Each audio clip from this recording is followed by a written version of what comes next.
Hello, I'm going to show you a few tips and tricks for searching in our EBSCO databases. EBSCO is a database vendor and we subscribe to a handful of different databases through them. All have a similar look, but they will have some different searching features.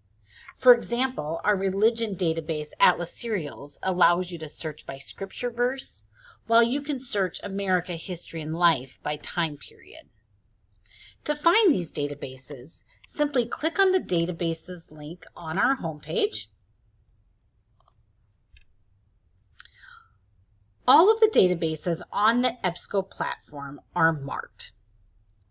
Right now, we're going to look at CINAHL Plus with full text, which is a highly regarded nursing and healthcare databases. While we're looking at that one, many of the things I'm showing apply to all other EBSCO databases as well. In this example, I'm going to be searching dental care. Because it's so broad, I get tens of thousands of results. I want to narrow it in a little. When searching for a phrase like that, EBSCO was actually looking for the words dental and care, but not necessarily together. By putting quotes around that phrase, we can force the search tool to look for the words together. By doing that, our results decrease by quite a bit.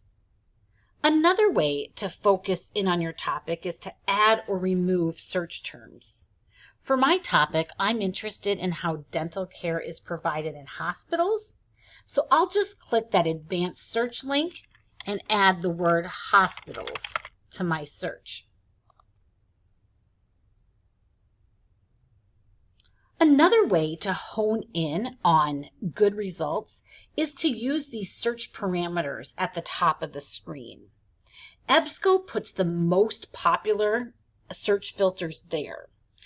Checking peer-reviewed will give you only articles that have been through the peer review process. You can use this filter here to change the date. So if we want more recent articles, we'll look at the last 5 years. And this last one allows you to pick the publication type you want to search. Other filters are available as well under this All Filters button.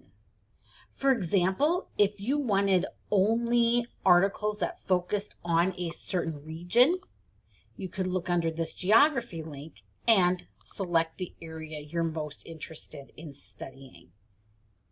You can see the other ones there as well. All right, by doing that, it took our 90,000 results down to about 600, so this would be a good time to really start focusing in and learning more about those articles. Again, I encourage you to use the many options available to get the best results for your search.